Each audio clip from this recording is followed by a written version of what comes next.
ছাত্ররা, আমি তোমাদেরকে বলছি, বাংলাদেশের আইন সম্পর্কে আমার হাইয়েস্ট ডিগ্রি আছে বাংলাদেশ থেকেও। ঢাকা ইউনিভার্সিটি থেকে আমার হাইয়েস্ট ডিগ্রি আছে। এই ব্যারিস্টার সুমনের নাই। বাংলাদেশ আইন সম্বন্ধে আসলে সে কিছুই জানে না। বিদেশ থেকে লন্ডন থেকে এলএলবি করে গেছে। আমার লয়ের উপরে পিএইচডিও আছে ইউরোপ থেকে। আমি তোমাদেরকে বলছি, এই রায়ে কোনো আসা যায় না। এটা একটা রেকমেন্ডেশন আর অবজারভেশন ছাড়া আর কিছুই না। পার্লামেন্ট যে কোনো আইন প্রণয়ন করতে সম্পূর্ণ স্বাধীন।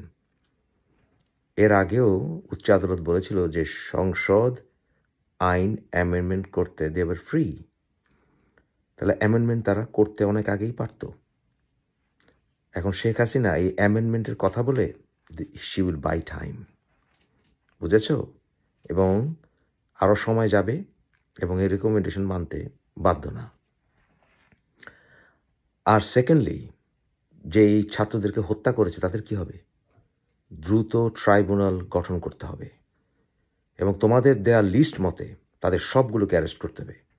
যে সকল পুলিশ অফিসাররা গুলি চালিয়েছে, লাঠি চালিয়েছে, তাদের সবগুলোকে অ্যারেস্ট করতে হবে।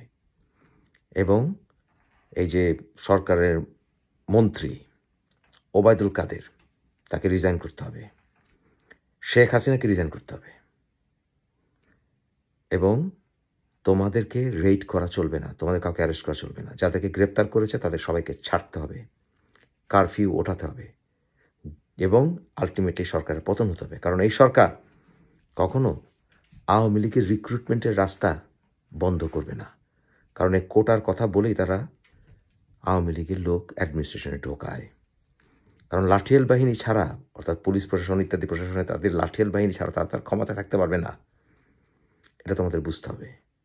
সুতরাং এটা আলটিমেটলি সরকার পতনের আন্দোলন হতে হবে। সরকার পতন যদি হয় তাহলে তোমরা সুষ্ঠু বিচার পাবে। অন্যথায় তোমরা যদি আন্দোলন সামান্যতম স্তীমিত করো, ট্রাস্ট মি, আমার এই ভিডিও রেকর্ড হিসেবে রেখে দাও। এবং আমি ডক্টর মুফাজ্জল ইসলাম বলছি, তোমাদেরকে ঘর থেকে টেনে টেনে বের করে গুম করবে, হত্যা করবে। তোমরা যারা আন্দোলন করেছ প্রত্যেকের কিন্তু ভিডিও তাদের কাছে আছে এবং সেই ইঙ্গিত কিন্তু ওই ডিবি হারুন অলরেডি দিয়েছে। So be careful, do not stop this.